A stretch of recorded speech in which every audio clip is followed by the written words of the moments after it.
Hi everyone, we're going to make a start. So I'm Martin Goodson from Evolution AI. You probably know me by now. Today we're joined by Sindy Löwe, who's going to be speaking to us for about 30 minutes, and then we're going to have a Q&A, which is going to be facilitated by John Hare from the University of Southampton. I'll just give you the kind of format. So first of all, while Sindy is giving her talk, I'd be really grateful if everyone can use the QA function on Zoom to write your questions. So don't use the chat, use the QA function. You can use the chat if you want to speak to me or any of the participants, any of the panelists, but if you want to ask a question, please put it into the QA. And then when we're in the QA section, John is going to be conducting that, facilitating that, and reading out your questions. Unless you want to ask your question yourself, actually, we really prefer that you ask your question out yourself. So put your hand up. You should be able to put your hand up I think you have to put your hand up in the chat. And then we're going to select you and unmute you so that you can ask your question. But if you don't want to do that, just don't put your hand up. Just ask your question in the QA, and we're going to read out your question instead. But I think it's more interesting if you ask your own question, because then you can follow up, and I think it's more interesting.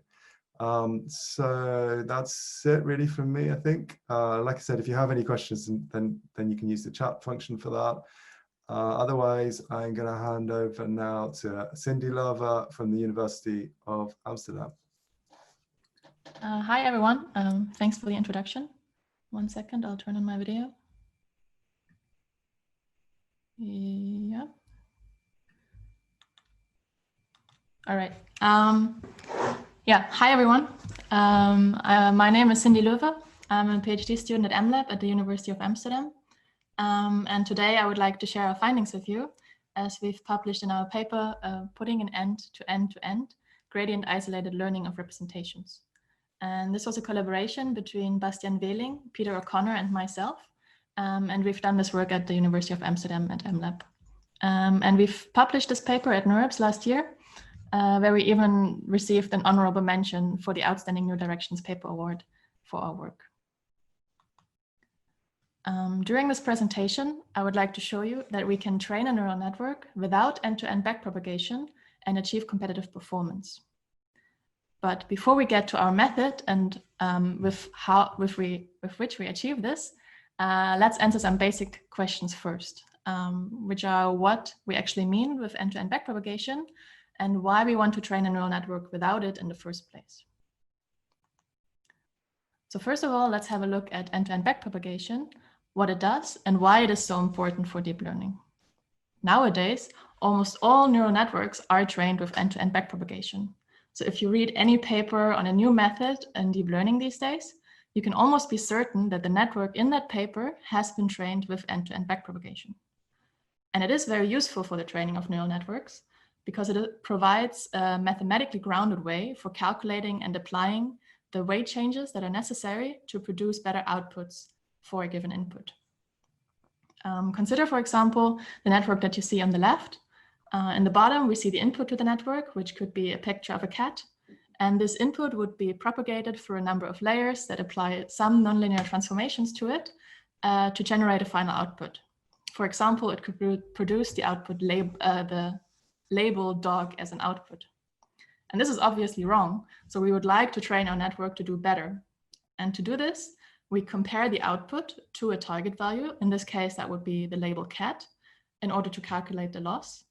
And this is where end-to-end backpropagation comes into play, because the gradients that result from this global loss are backpropagated through the entire architecture and used to update the weights in all of the layers of the neural network. And as a result, the next time we see this input, the output will be closer to what we actually want it to be. So eventually it should learn to correctly classify cats and dogs. Now, if this method is so successful, why would we want to train a neural network without it? Well, one big motivation for us was that end-to-end backpropagation is biologically implausible. It is generally accepted that the brain uses a mechanism other than end-to-end backpropagation to learn and to update its synapse strengths. And we believe that taking lessons from the brain and how it learns can be really helpful for us to enhance the capabilities of algorithms, because humans' cognitive abilities still exceed those of present-day computers in many fields. And our brains are extremely efficient learning machines, for example. So we do not need to see 1,000 labeled images of dogs before we understand what dogs are. And it is also very easy for us to connect new information to concepts that we're already familiar with. And one possible explanation that we see for this efficiency of the brain is that synapses are adjusted predominantly based on local information that is based on information from their immediate neighboring neurons. So they do not need to wait for a global signal to update their connection strengths. You could imagine that there is no global loss sitting somewhere in our brain that tells all of the synapses what to do. But instead, different areas in the brain can actually learn highly asynchronously and in parallel. But besides this biological implausibility of end-to-end backpropagation, there are also a number of computational issues connected to it, and we would like to overcome them with our method. One big computational issue of end-to-end backpropagation is the substantial memory overhead that it creates in its typical implementation. Because when we train a neural network with end-to-end backpropagation, we need to store the entire computational graph, so that's everything including the weights, activations, and gradients, in the GPU memory. And this can prevent us from training very deep neural networks on high-dimensional inputs, simply because we cannot fit all of this information into our GPU memory at once. And the problem with this memory overhead is that there's also no easy way around it, because it is not possible to train layers separately when we use end-to-end backpropagation. Because end-to-end backpropagation creates a strong dependency between the layers.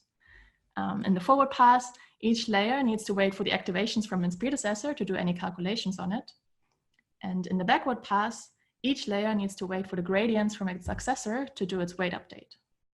And this so-called forward and backward locking prevents us from separating the training of individual subparts of the neural network. And thus, it is not easy for us to overcome the memory overhead that I've just described. And it also prevents us from parallelizing the training of the different layers. So inspired by this local learning found in the brain and striving to overcome the computational issues of end-to-end backpropagation, we developed a new learning algorithm, which we call Greedy Infomax. And in Greedy Infomax, we remove end-to-end backpropagation. To accomplish this, we divide the neural network into a stack of modules, and then we train each module using a separate local loss.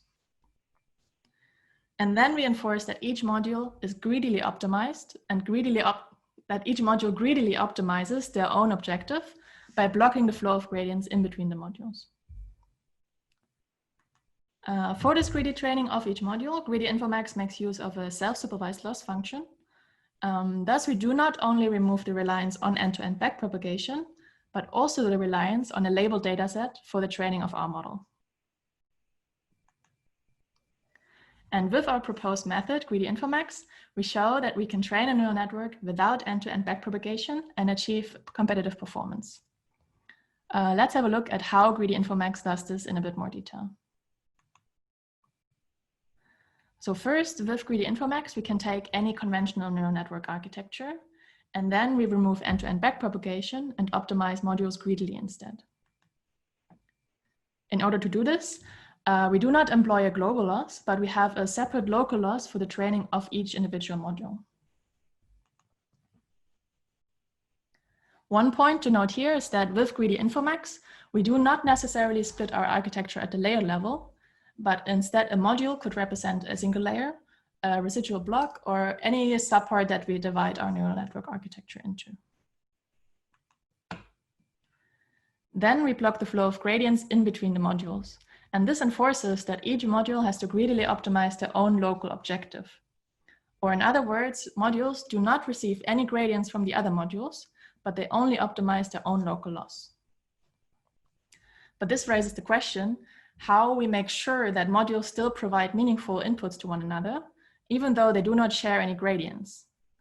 That is to say, how do we make sure that the top module in our architecture still receives inputs that it can make use of, even though it does not provide any gradients to its predecessors? And to solve this problem, we make use of a specific self-supervised loss function. To understand the idea behind the self-supervised loss, imagine we are given this short speech sample here. When we consider a small patch from the sample, it shares a lot of information with neighboring patches. So, for example, after hearing the word cats, you can expect to continue hearing the voice of the same speaker, and you can also expect that her underlying emotion stays somewhat consistent. On a shorter time scale, words or phonemes also provide you with predictive information. After hearing "aw," you can expect the second half of the word "some" to follow. And all of this shared information between temporally nearby patches, the speaker identity, the emotions, the words, could potentially be helpful if we can extract it with a neural network. Thus, our goal is to take such a temporal sequence as an input and to train a neural network on it such that it learns to preserve this information that is shared between temporally nearby patches. And for this, we make use of the InfoNCE objective, which was developed by Van der Noort and colleagues. Essentially, this objective takes pairs of temporally nearby patches and contrasts them against random pairs. And this contrasting enforces that the model has to preserve the information that is shared between the pairs of temporally nearby patches.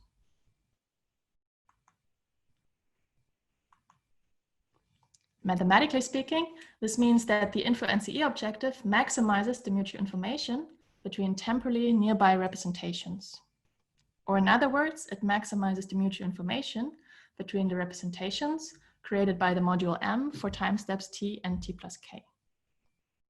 And this in turn also maximizes the mutual information between the temporally nearby input and output of each module, or that is to say the input at time step t plus k and the output at time step t. And this provides us with an intuitive explanation as to why Greedy Infomax works, even though modules do not share any gradients. Because we are maximizing the mutual information between temporally nearby input and output of each module, we enforce each module to keep as much information about its inputs as possible, while preventing it from simply copying its inputs. And thus, the InfoNCE objective pushes each module to create useful inputs for its successor. Now, going back to our final Greedy Infomax model, we have to add one last thing, and that is a way of how we can evaluate our self-supervised representation learning algorithm. So what we do is we first train all of our modules greedily with the InfoNCE objective, and then we freeze all of the weights and extract the created representations. And then we train a linear classifier on top of these representations. And the accuracy that this linear classifier achieves provides us with a proxy for the quality and generalizability of the representations that we create with Greedy Infomax. Now, this is the architecture that led us to our overall statement that we can train a neural network without end-to-end backpropagation and achieve competitive performance. Now, let's have a look at our experiments that show that Greedy Infomax is indeed competitive. First, we test Greedy Infomax on the vision domain. And in order to be able to apply the InfoNCE objective on static images, we have to enforce a temporal order on the image. And to do this, we extract patches and then enforce a top-down order on them. And as a result, our network learns to preserve the information that is shared between neighboring patches. So for example, the cat in the image. And we do this on the SDL10 dataset. We compare a couple of methods on this dataset, and they all share the same architecture, but they use different training algorithms. The most important comparison we want to make here is the one between CPC and our proposed Greedy Infomax method.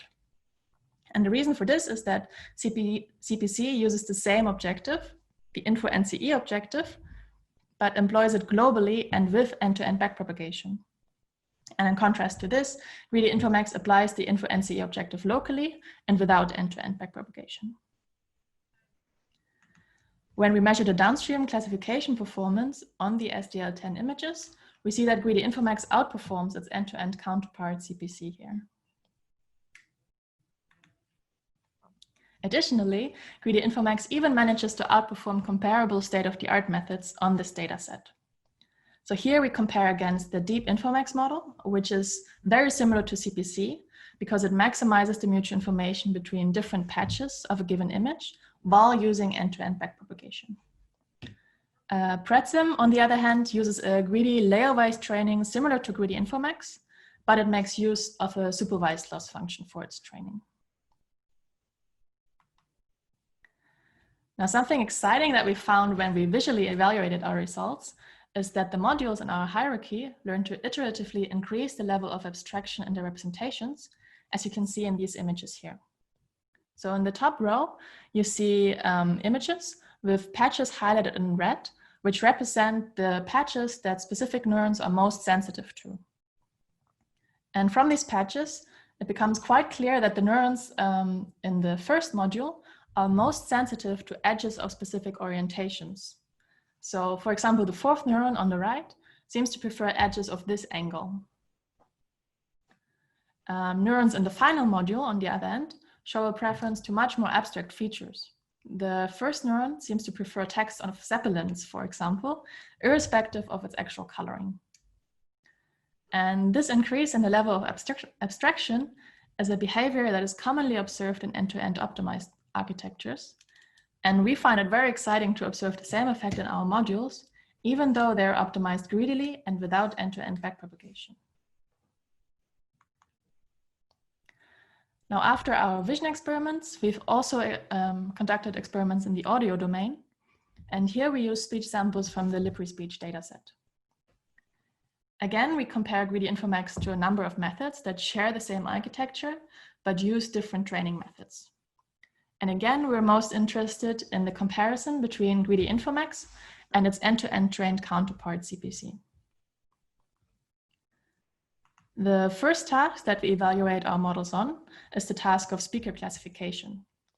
Here we see that Greedy Infomax achieves a very similar performance to CPC.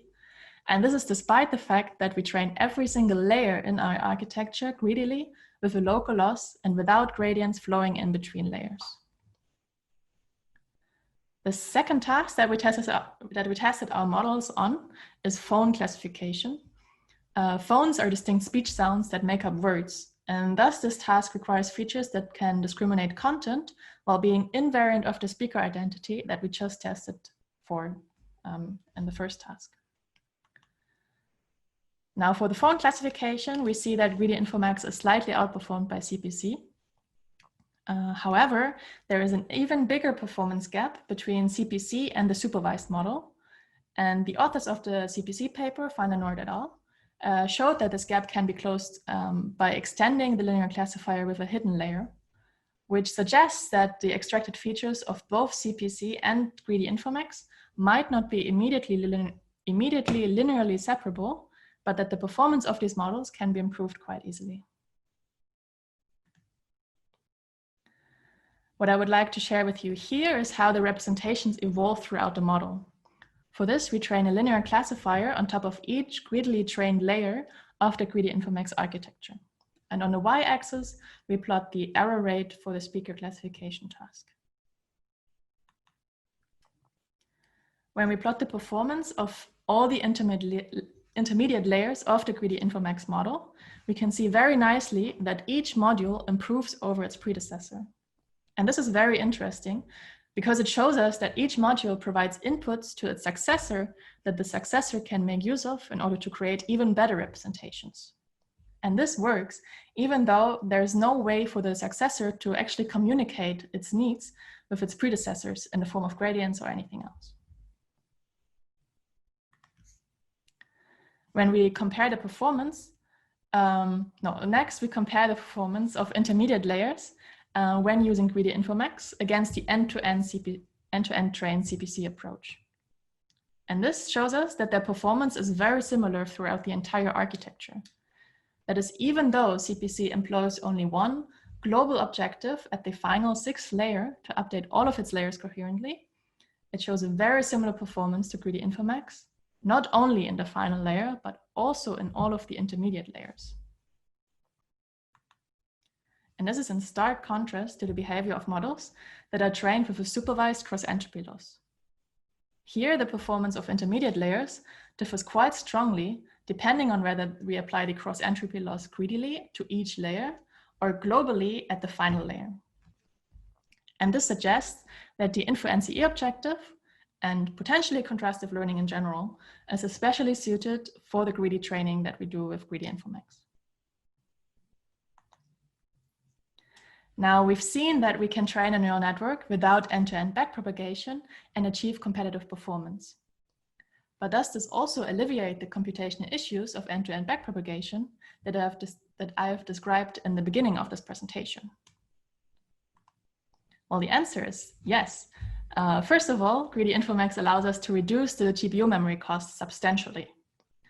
For all the results that I've presented until now, we've trained all modules of Greedy Infomax together and in sync.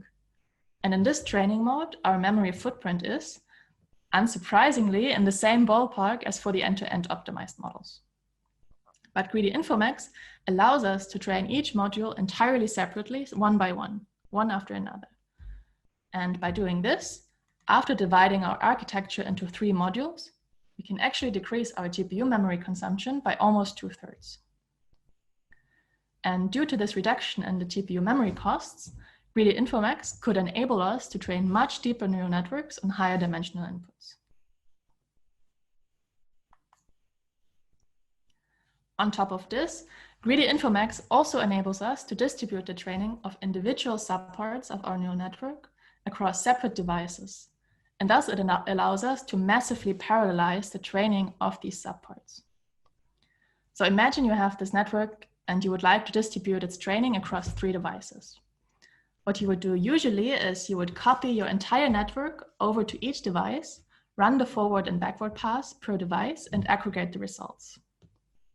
But if this is not possible due to memory restrictions of your GPU, that is, if you cannot fit your entire network on a single GPU, Greedy Infomax now provides you with an alternative approach to distribute your training across devices. You can simply place and train each module on a separate device. And that is possible because modules only use the gradients of their own local objectives for their weight updates, and they're thus independent in this regard.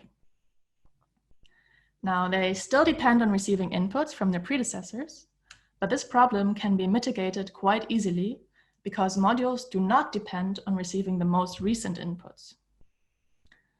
Thus, we can reduce the amount of communication needed between devices substantially, simply by reducing the frequency at which modules receive new inputs. Or in other words, we can simply save each module's output every 10 epochs or so for the succeeding module to train on. And thus, Greedy Infomax allows us to train modules separately and enables a more memory efficient, asynchronous, and distributed training. So overall, we saw that we can train a neural network without end-to-end backpropagation and achieve competitive performance. Greedy Infomax divides a neural network into a stack of modules and greedily optimizes each module. And by enforcing modules to preserve the information of their inputs, we enable the stack of modules to create useful features even without using end-to-end backpropagation. Thus, we demonstrate that deep neural networks do not necessarily need to be trained with end-to-end backpropagation of a supervised loss in order to learn useful features for perceptual tasks. At the same time, Greedy Infomax can circumvent the computational issues connected to end-to-end backpropagation and thus enables a more memory efficient, asynchronous, and distributed training. Putting an end to this presentation, I have one announcement to make. I'm co-organizing a workshop at NeurIPS this year to bring together people that are interested in alternatives to backpropagation. The title of this workshop is Beyond Backpropagation, Novel Ideas for Training Neural Architectures. We're currently still setting up the website and the call for papers, but if this is interesting for you, stay tuned. I hope it's going to be a very nice workshop. And with this, I would like to thank everyone very much for their attention, and I'm very happy to hear your questions. Thank you. Thanks so much, Sindy. So now I would like to introduce John Hare from the University of Southampton, who's very, very kindly agreed to facilitate our discussion. So I can see there are a few questions in the QA already. So keep adding your questions to the QA. Otherwise, I'm going to hand over to John. Okay, thanks, Martin. Thank you, Sindy. There's a couple of questions in the chat which we'll get to in a second, but because I get the honor of running this, I get to ask all the questions that I've written down as well. There's quite a lot of interesting things about your approach. I wonder where you think you get the advantage overall in terms of the kind of performance that you can get, the accuracy that you can get out of your networks. Does it come from the choice of loss function, or do you think it comes from the sort of the CPC idea? So the idea that temporal things are important. Well, most of the time we kind of get the same performance as the CPC approach, right? So then I would just argue that the loss function still kind of performs the same even when we split up the training into the separate modules. The only time where we actually outperform CPC is in the vision task.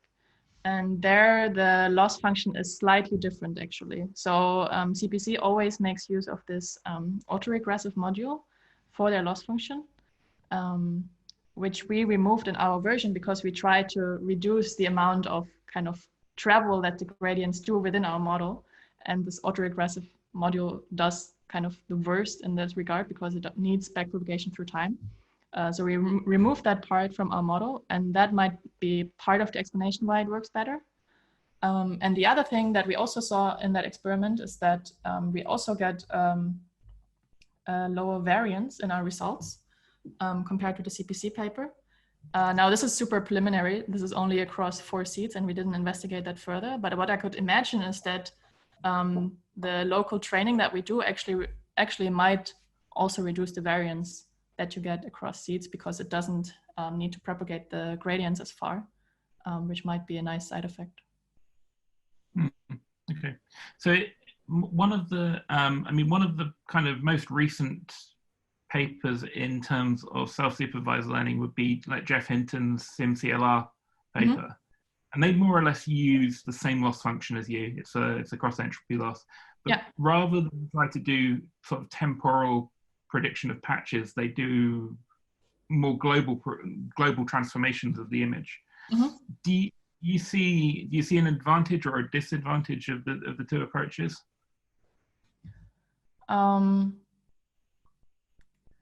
Well, I would find it actually very interesting to see if SimCLR also works on this kind of local learning approach. Unfortunately, I didn't get to test that because it only came out after I've done this work. No, of course. But it would be interesting to know. I'm not sure about immediate benefits or like differences between the two. I think SimCLR in the end achieved higher performances on ImageNet, right? But it also I think so. And I kind of, I was sitting there rereading your paper today after I read it back in December, reading the SimCLR paper, just thinking, what is it that's making these things work? Is it the formulation of the loss, or is it the sort of transformations that are happening? I mean, you can see that your temporal transformation is like a translation essentially, where at a very local level, and that really, I mean, that to me that intrigues me a lot. So I think there's a lot of open questions. I must say I'm a really big fan of these contrastive methods. Intuitively, why I think they work so well is that you have these different transformations. So in the CPC approach, it is this kind of temporal shift, or just like patching the image into different parts. In the SimCLR approach, you have different transformations on your image, like flipping it or cropping it, changing the color. And essentially what this contrastive loss is enforcing the model to do is to become invariant to these changes. So if you have a cat and you flip it, or if you crop the cat, or if you change the color of the cat, it's still a cat, and the network needs to learn this. And I think that's actually a pretty powerful approach to apply to any kind of data. Yeah. But then yeah, you need, sorry, yeah. No, go on. Well, I guess the downside is that you need to know what kind of transformations you want to be invariant to. So in terms of images, it's pretty nice because it's intuitive and you can imagine that the cat stays the same with whatever transformation you think of. For other domains, that's still, I think, a very open research question. Yeah. Okay, so let's take a couple of questions from the Q&A. So a couple of people are actually asking the same thing. They're asking for you what the complexity savings are. So in terms of, I guess, in terms of big O notation, as opposed to opposed to reduction of memory. Did you look at that? Well, not in a proper, like, theoretically grounded way, I have to say. But the thing is that, like, you can basically divide your network into as many parts as you want. It's like, okay, let's say in this case, we split our network into 3 parts, and then you can train each part individually. And the only memory overhead that you get is that, that part of the loss function that you need to repeat for each of those network parts that you've divided the network into. So that's why we kind of observe that the final memory that we consume is about 1/3 of the original size, because we've cut it up into 3 parts that are roughly the same size, put a little bit of loss on top, and then we can cut the memory cost by roughly the size of the individual subparts. Does that make sense? Yeah, I think so. So there are a few questions around this. One of the other questions was, actually, I think they're both again asking the same kind of thing. They're asking kind of how you can trade off. So particularly, I guess, in the case of a distributed type training approach, what are the trade-offs that you can make in terms of I guess performance? Yeah. Well, you have to say that it does take longer to train each module individually. But I think the nice thing about this is that you can still train them in parallel. So I think it's very much a thing that is relevant if you actually have a lot of GPUs at your hand, so that you can just place the individual modules on individual GPUs, train them in parallel, and then put them together. So that might actually give you quite a speed up. But if you only have one GPU and you have to train them one after another, that still gives you the benefit that you can fit a much deeper network. Well, not on your GPU, but you can train a much deeper network one after another. But obviously that's going to take a lot longer to do. Mm-hmm. Did you do any investigation into how? So one way of trading off performance in networks that are trained layer wise is to sort of grow them to a certain depth, because for a particular task you might not need a particularly deep network, right? And quite often you don't know how deep you need it to be. So if you have a ResNet, you don't know whether a ResNet 18 will give you adequate performance or whether you need to go to hundreds of layers. Did you consider looking at that aspect, that you could essentially grow your networks with this technique? Yeah, I think that's actually kind of what this plot is implying, right? Because here we've trained every single layer in the architecture with its own local loss. And you could imagine that as long as this loss keeps having a loss curve that goes down, it would still be beneficial for the network to add some layers to it. And then obviously the kind of benefit that you get from that is somewhat diminishing at some point. But this seems to be a good indication for how far you can go or how long you should be pushing it. Okay.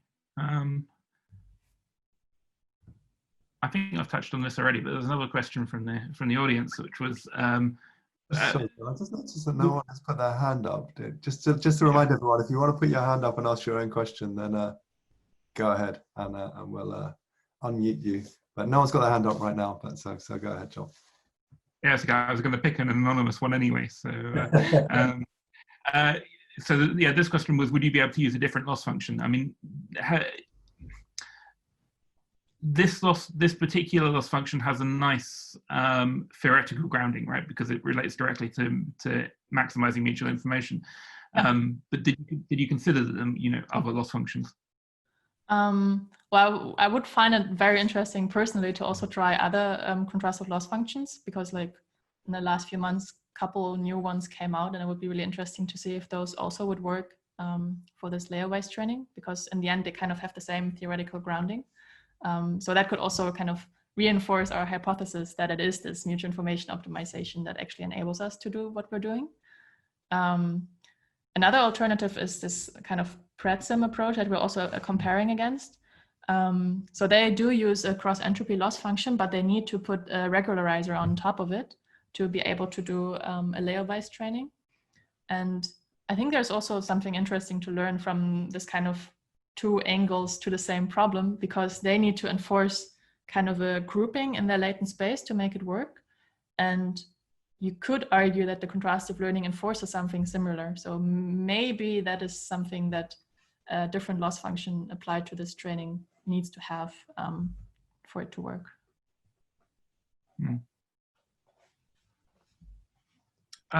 Okay, so let's pick another one. Okay, so actually, this is quite a good question. So how much longer would it take, in terms of actual time, so whole time, would it take to train a model with Greedy Infomax as opposed to, say, CPC? Well, I've actually never really timed it. It does take longer, but the biggest time difference that I've noticed when I ran all of these experiments was actually between the supervised approach and the CPC. So I think the contrastive loss itself adds quite a lot of computational overhead. And then splitting that across layers is more expensive again. But I think the step between supervised and contrastive loss is actually the worst thing to do. So is that partly because of the additional effort in, for example, breaking up an image into patches and actually having to address different parts of it, and there would be quite considerable overhead in doing that, I guess? Well, I think it's that partially, because you also have overlapping patches, so you need to do the same computations a couple of times, so you repeat yourself. But you also need to get those negative samples. So that was for me the most expensive part in my implementation, that you have to sample the negative samples from across your batch and concatenate and reformat everything. And that is pretty expensive as compared to just a standard cross-entropy loss, right, with your targets. Okay, let's go on to one of my questions again. Just because I can watch you cringe because I ask difficult things. So one thing that I'm really interested in is what the representations are that are learned. Okay, so if you've got a deep conv network with two-dimensional convs or images, what are the filters learning? Did you start to look at that? Yeah. So you showed this picture, which is really nice. Yeah. So yeah, that's the only part we've looked at, which is in the vision vision model, and like seeing what the different neurons are sensitive to. So each of these 4 groupings is essentially one neuron in our architecture, either in the first module or in the final one. And I thought that was already pretty like cool to see that we actually get this kind of abstraction the further down we go into our model, even though this final module never gets to say anything to the first module, what it should be doing. Yeah, so from my perspective, I think what I'd like, I think this is actually something that my PhD students are interested in this as well. So I think this is something we might look at.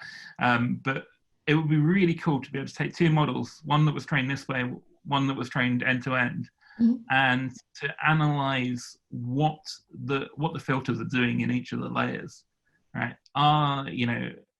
Is the first layer, in both cases, are they just finding edges? kind of following this sort of traditional story that we're told that that things get increasingly more complex and sort of build up. But it'd be really, really interesting to know what the fundamental difference is between models that are trained this way and models that are trained end-to-end.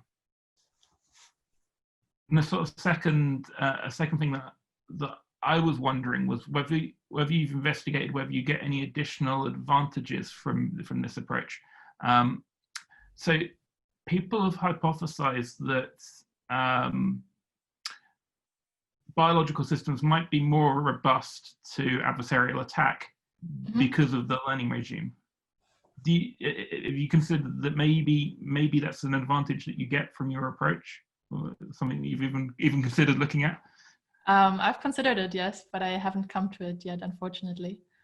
Okay.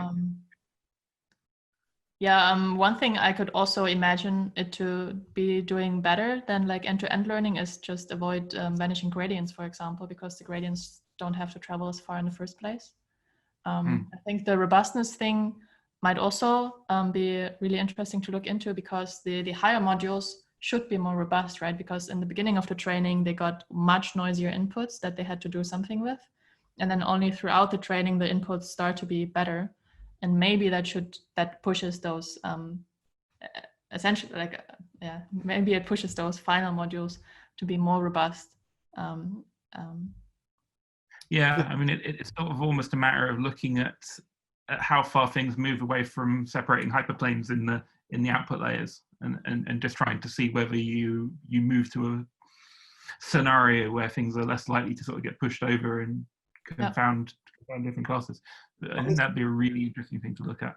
On this question of feature abstraction, I mean, how would you address this objectively? I mean, how would you do more than look at some pictures like this and kind of sort of subjectively say, well, these look like lines, these look like maybe angles or angles between lines, and then maybe these are slightly more abstract.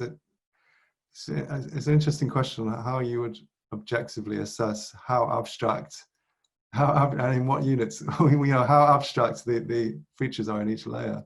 Presumably the intermediate layers here have some kind of intermediate level of abstraction, but how would you really go about investigating that in a robust way? So one interesting idea would be to take tools from neuroscience.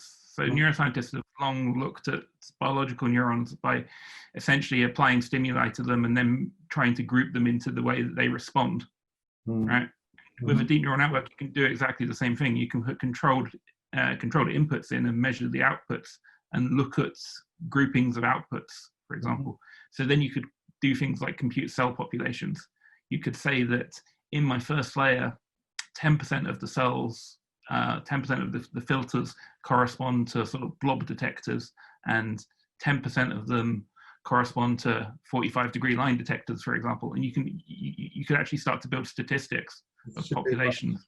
It should be much easier than Hubel kind of moving the microscope slide in front of the cut, the cut.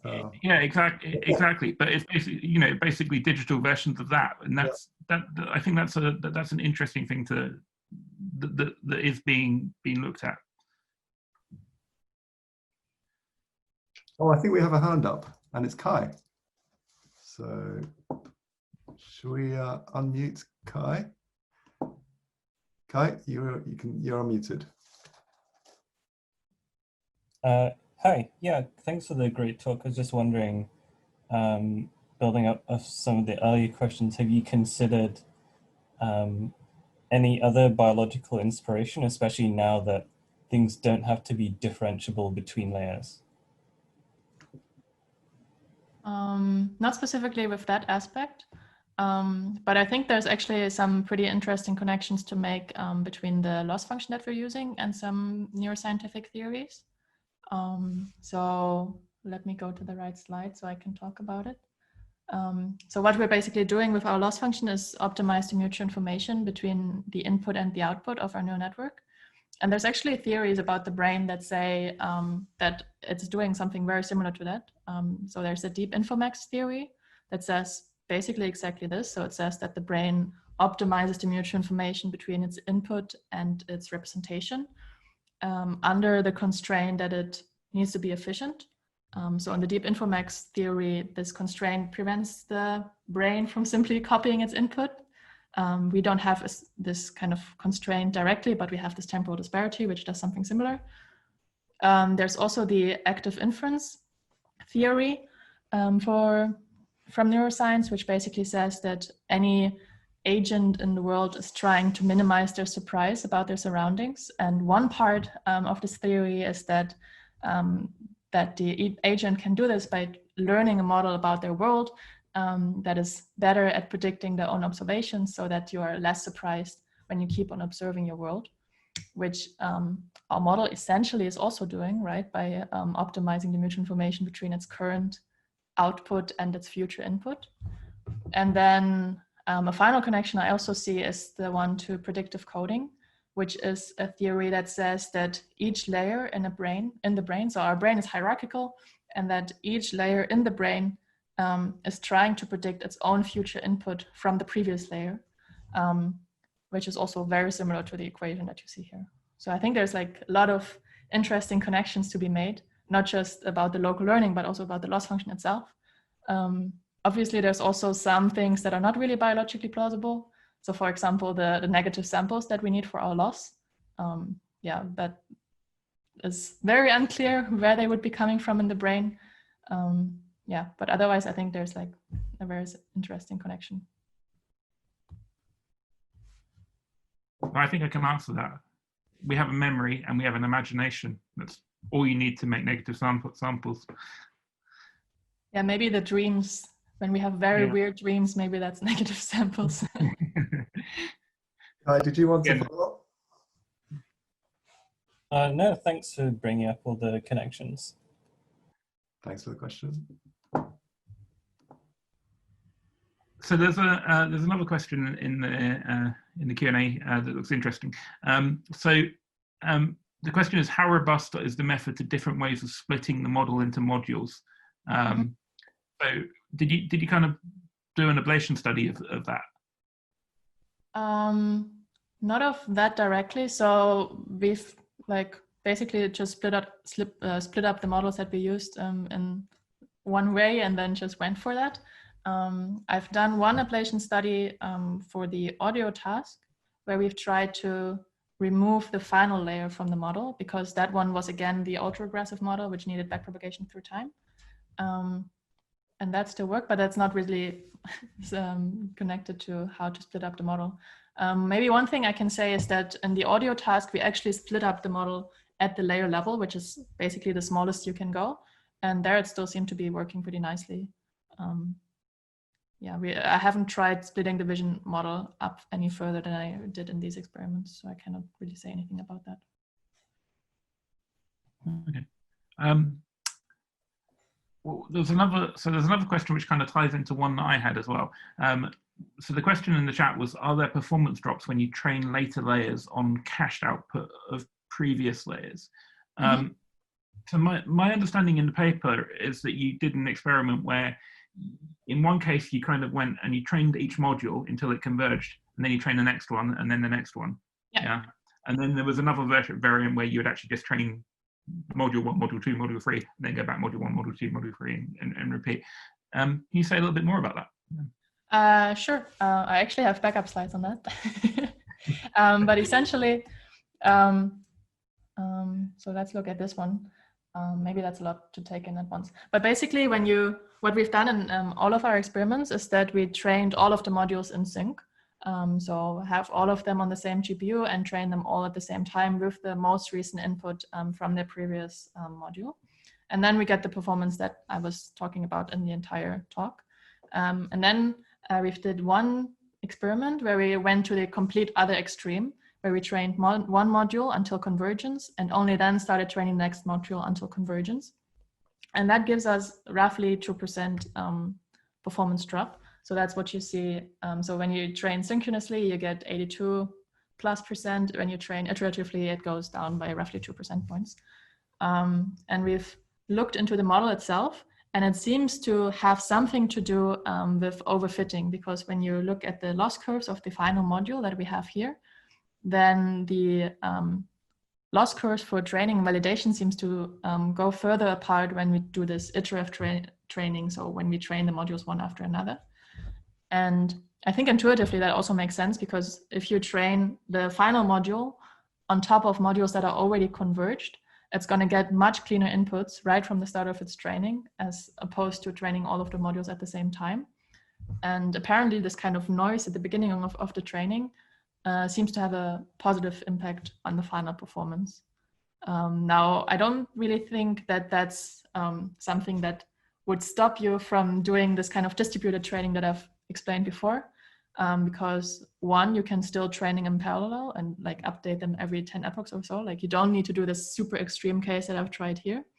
And two, I could see potential ways of mitigating that quite easily just by sprinkling in some noise on the input of each module or something like that. So when I was looking at the paper, I wondered with this, particularly this picture you're showing on the slide, whether it shows the right thing actually. So on the y-axis you've got the loss, right? So you're demonstrating that there's a slight difference in the loss. But what's the effect on the downstream task, right? Is there any noticeable difference in performance on, say, a classification task with a linear classifier stuck on the end from these two different approaches? So that's kind of something that I'm also not too sure about. So you see these two numbers above the plot. So basically these are the numbers that I get after 300 epochs, and these are the numbers after 1,000 epochs. So the performance seems to improve after longer training relatively consistently for both training methods, and the gap stays relatively the same, even though the overfitting seems to become worse over time. So it seems that kind of this loss is the info NCE loss, right? It's not the loss that we use for the downstream task. So there is a little bit of disconnect between the two, definitely. Yeah.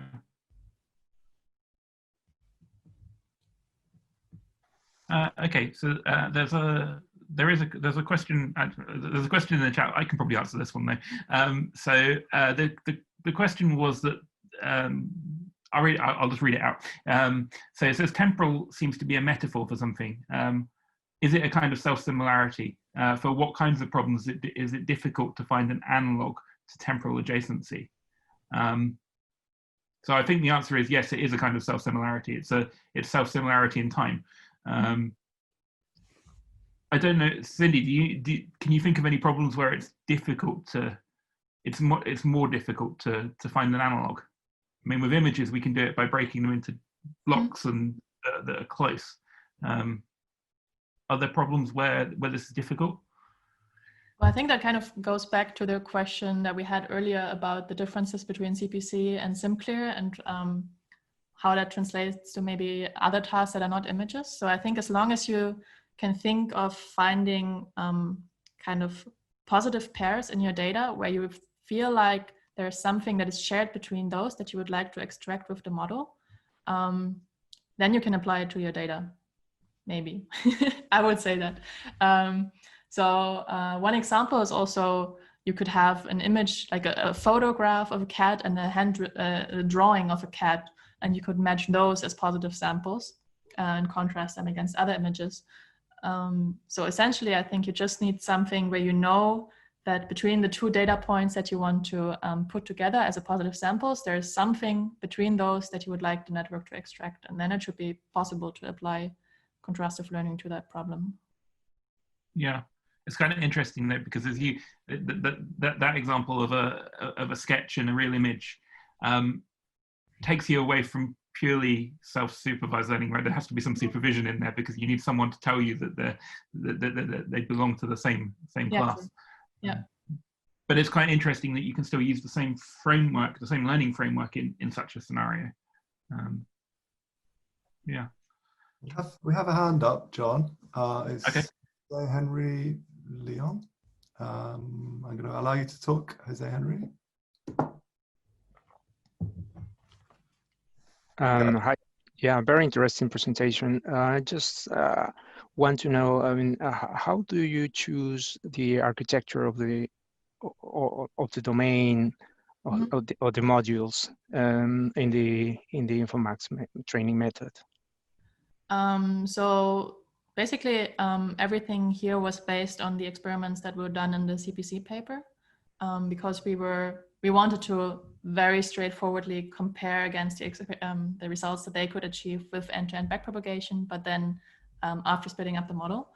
So for the audio experiments, we used exactly the same architecture that they proposed, so just 5 layers of convolutions and then an autoregressive layer on top. And then instead of doing the end-to-end training that CPC had, we split up the model and did the local training on that architecture. And also for the vision experiments, we also just used the same architecture that they proposed, which was in that case a ResNet 50. Okay, thank you. Thanks.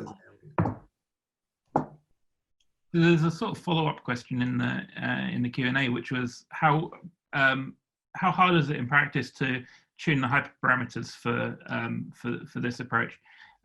Do you have to tune the learning rate for each module separately, or is it sort of relatively insensitive to that? It was pretty straightforward. So that's basically the same as with the architecture itself. So I just used the same hyperparameters as in the CPC paper, and that worked pretty much out of the box. I've tried at some point optimizing the learning rate for each module, but it didn't really give any benefits. So yeah, it's pretty straightforward. I think, I mean, just related to that, maybe it would be interesting for the audience to know if they wanted to get their hands dirty and play with this kind of thing. Is there code available, and how easy would it be for someone to have a look? So the code is available. It's on GitHub.